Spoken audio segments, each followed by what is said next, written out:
মধ্যপ্রাচ্যের আকাশে ঝড়ের আগের নীরবতা। যুদ্ধের গর্জন থেমেছে কি সত্যি, নাকি এই শান্তি ধ্বংসের পূর্বাভাস? একদিকে ওমানের রাজধানী মাস্কাটের পর্দার আড়ালে চলছে আমেরিকা ইরানের রহস্যজনক পরমাণু আলোচনা।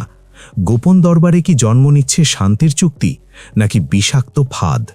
আর অন্যদিকে তেহরানের মাটির গভীরে লুকিয়ে আছে বিশ্বকে কাঁপানোর হুমকি। ইরানের গোপন সামরিক কারখানায় তৈরি হচ্ছে অজেয় শক্তি, মিসাইলের বর্ষা, যা তেল আবিব থেকে ওয়াশিংটন পর্যন্ত ছড়িয়ে পড়বে। ইসরায়েলের সেনা সতর্ক, আমেরিকার নৌবাহিনী মধ্যপ্রাচ্যে ছুটছে। কিন্তু প্রশ্ন উঠছে, এই আলোচনা কি শুধু সময় কেনা, নাকি ইরানের পরমাণু স্বপ্নের প্রথম পদক্ষেপ? ওমানের মধ্যস্থতায় চলছে গোপন বৈঠক। আমেরিকা চায় নিষেধাজ্ঞা তুলে নেওয়া, ইরান চায় অস্ত্রের অধিকার। কিন্তু তেহরানের ভূগর্ভস্থ ঘাঁটিতে হাজার হাজার মিসাইল তৈরি হচ্ছে, ইসরায়েলের আকাশ রক্ষা ছিন্ন ভিন্ন করার জন্য। ওয়াশিংটন কাঁপছে, তেল আবিব জেগে উঠছে। এ কি শান্তির সুর, নাকি বিভীষিকাময় যুদ্ধের ঢাকের শব্দ? আজকের এই বিশেষ প্রতিবেদনে আমরা উন্মোচন করব ওমানের আলোচনার টেবিলে ঠিক কি ঘটেছে, কেন ডোনাল্ড ট্রাম্পের কড়া হুঁশিয়ারি সত্ত্বেও ইরান বিন্দুমাত্র মাথা নত করেনি। আর সবচেয়ে বড় প্রশ্ন, আয়াতুল্লাহ আলী খামেনি কি তবে কূটনীতি আর সামরিক শক্তির এক বিপজ্জনক লং গেম খেলছেন? পুরো ভিডিওটি না দেখলে আপনি মধ্যপ্রাচ্যের আগামীর মানচিত্র বুঝতে পারবেন না। চলুন শুরু করা যাক। বন্ধুরা, যখন সবাই ভাবছিল মধ্যপ্রাচ্যে বিস্ফোরণের আগুন কেবল মুহূর্তের অপেক্ষায়, ঠিক সেই মুহূর্তে ওমানের রাজধানী মাস্কাটে ভেসে উঠল এক নীরব কূটনৈতিক ঝড়পূর্ণ ঝড়। এবার আর বন্দুকের গর্জন নয়, কথা বলছে কূটনীতির জাদুকরী ভাষা। আর সেখান থেকেই ফুটে উঠছে এক অবিশ্বাস্য চমকপ্রদ বার্তা। ওমানের এই গুরুত্বপূর্ণ আলোচনায় ইরানের পররাষ্ট্রমন্ত্রী আব্বাস আরাগচি স্পষ্ট করে ঘোষণা করেছেন, আলোচনা সম্পূর্ণ ইতিবাচক। তিনি উজ্জ্বল আশাবাদ ছড়িয়ে বলেছেন, এই গতি অব্যাহত থাকলে পারমাণবিক আলোচনা নিয়ে একটি অটল শক্তিশালী কাঠামো গড়ে তোলা সম্ভব। মধ্যপ্রাচ্যের ভবিষ্যৎ এখন আশার আলোয় উদ্ভাসিত। কিন্তু প্রশ্ন হল, আমেরিকার প্রবল চাপ আর ইসরায়েলের প্রকাশ্য হুমকির মুখে দাঁড়িয়ে তেহরান কি সত্যিই কোনো স্বস্তি খুঁজে পেল? পশ্চিমের চোখ রাঙানি উপেক্ষা করে ওমানে এমন কি ঘটল যা ইরানকে এনে দিল কূটনৈতিক সাহস? তবে কি এবার খেলাটা নিজের হাতে নিয়ে নিলেন যোদ্ধা খামেনি? আন্তর্জাতিক মহলে এখন একটাই প্রশ্ন, অন্ধকারের আগে কি তবে আলোর এক ফিকে রেখা দেখা দিয়েছে? কিন্তু সেই আলো কি শেষ পর্যন্ত টিকবে, নাকি তা কয়েক মুহূর্তের মরীচিকা মাত্র? আপনারা জানলে অবাক হবেন বন্ধুরা, এই বৈঠকটি প্রথমে ইস্তাম্বুল, মিশর বা কাতারের নেতৃত্বে আয়োজনের পরিকল্পনা ছিল। কিন্তু শেষ মুহূর্তে ইরানের বিশেষ অনুরোধে স্থান পরিবর্তন করে ওমানে নিয়ে যাওয়া হয়। এই সিদ্ধান্ত ছিল এক নির্ণায়ক মুহূর্ত। কেন ইরান ওমানকে বেছে নিল? কারণ ওমান দীর্ঘকাল ধরে দুই চিরশত্রুর মাঝে এক বিশ্বস্ত ব্যাক চ্যানেল, গোপন পথ হিসেবে কাজ করছে। বিশ্লেষকদের মতে নিজের শর্তে অটল থেকে আমেরিকাকে আলোচনার টেবিলে বসানোই ইরানের সবচেয়ে বড় কূটনৈতিক জয়। কোনো বড় ছাড় না দিয়েই তেহরান নিজেদের অবস্থান স্পষ্ট করে দিয়েছে।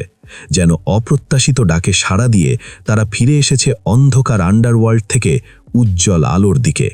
তবে মুদ্রার উল্টোপিঠটাও আমাদের দেখতে হবে। হোয়াইট হাউসের বক্তব্য শুনলে গায়ের লোম খাড়া হয়ে যায়।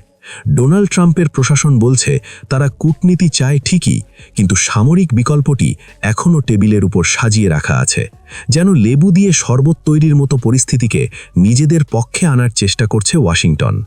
কূটনীতির টেবিলে হাসি ফুটলেও টেবিলের নিচে হাত থামছে না। যে কোনো মুহূর্তে ঘটে যেতে পারে এমন কোনো ভয়াবহ ঘটনা যা সব কিছু তছনছ করে দেবে। শান্তির পথটা এখানে গোলাপ বিছানো নয়, বরং কাঁটায় পূর্ণ। এখন প্রশ্ন আসে, কূটনীতির এই ধোঁয়াশার আড়ালে ইরান আসলে কি করছে?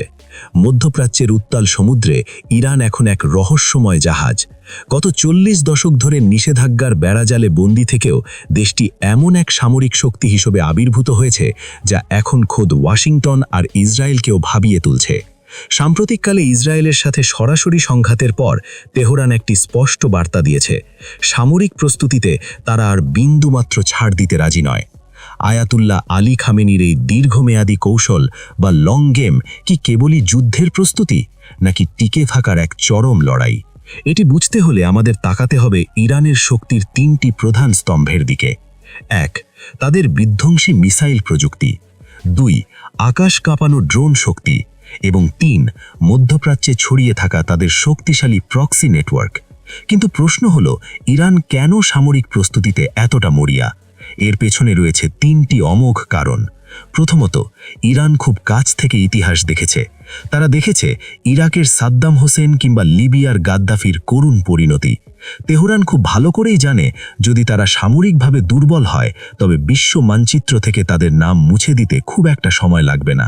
তাই এই অস্ত্রাগার কেবল আক্রমণের জন্য নয়, এটি তাদের অস্তিত্ব টিকিয়ে রাখার ঢাল। আর দ্বিতীয় কারণটি হল ইসরায়েল। মোসাদের দুর্ধর্ষ গোয়েন্দা তৎপরতা আর ইরানি বিজ্ঞানীদের ওপর একের পর এক গুপ্ত হত্যার ক্ষত তেহরান এখনও ভোলেনি।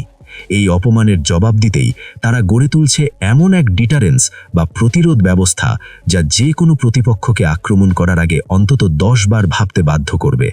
আর তৃতীয় স্তম্ভটি হল ড্রোনের বিপ্লব। ইউক্রেন যুদ্ধে ইরানের তৈরি শাহেদ ড্রোনের কার্যকারিতা পুরো বিশ্বকে অবাক করে দিয়েছে। তারা প্রমাণ করেছে যে $বিলিয়ন ফাইটার জেটের বদলে স্বল্প খরচের ড্রোন দিয়েও আধুনিক যুদ্ধ জেতা সম্ভব। সাম্প্রতিক অপারেশন ট্রু প্রমিসের মাধ্যমে ইরান দেখিয়েছে তারা এখন আর শুধু ছায়াযুদ্ধ নয়, বরং হাজার মাইল দূর থেকে সরাসরি প্রতিপক্ষের ওপর আঘাত হানতে সক্ষম। খামেনির পরিকল্পনা শুধু আজকের জন্য নয়, বরং আগামী 50 বছরের জন্য। হিজবুল্লাহ, হামাস, হুথি এবং ইরাকের হাশেদ আল শাবি, এই দলগুলো ইরানের হয়ে এমন এক প্রতিরক্ষা ব্যূহ তৈরি করেছে যা ভাঙা ইসরায়েলের জন্য দুঃসাধ্য। শুধু কি তাই, ইরানের সামরিক কৌশলে এখন যুক্ত হয়েছে বিধ্বংসী সাইবার সক্ষমতা। পশ্চিমা গোয়েন্দা সংস্থাগুলো আশঙ্কা করছে, ইরান যদি তাদের সাইবার যোদ্ধাদের একবার উন্মুক্ত করে দেয়, তবে কেবল ক্ষেপণাস্ত্র নয়, বরং কিবোর্ডের এক ক্লিকেই অচল হয়ে যেতে পারে মধ্যপ্রাচ্যের অনেক আধুনিক অবকাঠামো। কিন্তু এই সামরিক আকাশছোঁয়া সাফল্যের একটা অন্ধকার দিকও আছে। ইরানের অর্থনীতি এখন ধুঁকছে, মুদ্রাস্ফীতি তুঙ্গে। সাধারণ মানুষের জীবনযাত্রা দিনে দিনে কঠিন হয়ে পড়ছে।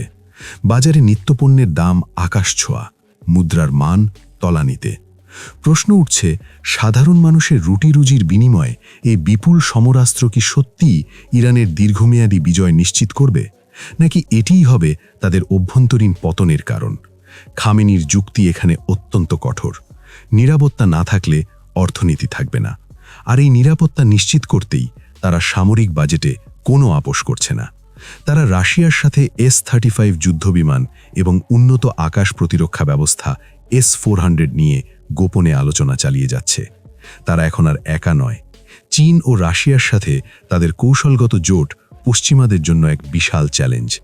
ব্রিক্স এবং সাংহাই কোঅপারেশন অর্গানাইজেশনে ইরানের অন্তর্ভুক্তি খামেনির দীর্ঘমেয়াদী কৌশলেরই একটি বড় জয়। ওমানের এই আলোচনাকে অনেকে বলছেন দ্য ডিসকভারি বা নতুন করে আবিষ্কারের পথ, হারিয়ে যাওয়া বিশ্বাস ফিরে পাওয়ার এক আপ্রাণ চেষ্টা। কিন্তু এই আবিষ্কারের খরচ কি তাদের দিতে হবে নিজেদের অস্তিত্ব দিয়ে?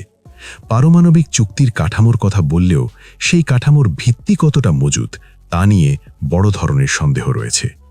একটু ভুল পদক্ষেপে ধসে পড়তে পারে সবকিছু।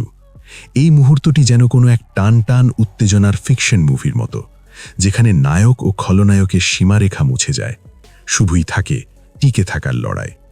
আন্তর্জাতিক মহলের বিশ্লেষকরা মনে করছেন, এই দফায় ইরান মনস্তাত্ত্বিকভাবে অনেক এগিয়ে রয়েছে। তারা প্রমাণ করেছে যে চরম অর্থনৈতিক চাপে পড়েও তারা আদর্শিক অবস্থান থেকে সরেনি। কিন্তু প্রশ্ন হল, এই অনমনীয়তা কি তাদের রক্ষা করতে পারবে আগামীর সম্ভাব্য বড় কোনো আঘাত থেকে? কারণ ইসরায়েল এখনও হাত গুটিয়ে বসে নেই। তারা প্রতি মুহূর্তে ইরানের পরমাণু প্রকল্পের উপর নজর রাখছে এবং যে কোনো সময় প্রিএমটিভ স্ট্রাইক বা আগাম হামলার হুমকি দিচ্ছে। ওমান সরকারের ভূমিকা এখানে অত্যন্ত গুরুত্বপূর্ণ। তারা হয়ে উঠেছে দুই শত্রুপক্ষের মাঝে এক নড়বড়ে সেতু। কিন্তু সেই সেতুর ওপর দিয়ে হাঁটা কতটা নিরাপদ, সেই প্রশ্নটি এখনও অনুত্তরিত।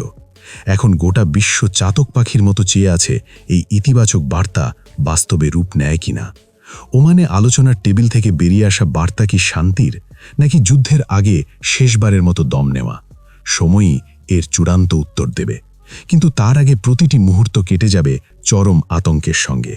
যে কোনো সময় বেজে উঠতে পারে বিপদের ঘণ্টা, আর সেই ঘণ্টা বাজলে তছনছ হয়ে যাবে সব কূটনৈতিক জয়।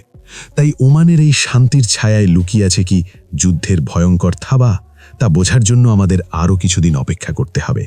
অনিশ্চয়তার মেঘ যেন কোনো মতেই কাটছে না। পর্দার আড়ালের এই নীরব ঝড় কি শেষ পর্যন্ত প্রশান্তিতে রূপ নেবে, নাকি এক বিশাল সাইক্লোনে পরিণত হবে, তা জানতে আমাদের চোখ রাখতে হবে মাস্কাটের পরবর্তী খবরের দিকে। এখন প্রশ্নটা আপনার কাছে, কি মনে হয় আপনার? ইরানের এই মরিয়া সামরিক কৌশল কি তাদের অস্তিত্ব রক্ষা করবে, নাকি তাদের ঠেলে দেবে আরও বড় কোনো মহাবিপর্যয়ের দিকে? আপনার যুক্তি এবং মতামত আমাদের নিচের কমেন্ট বক্সে জানান।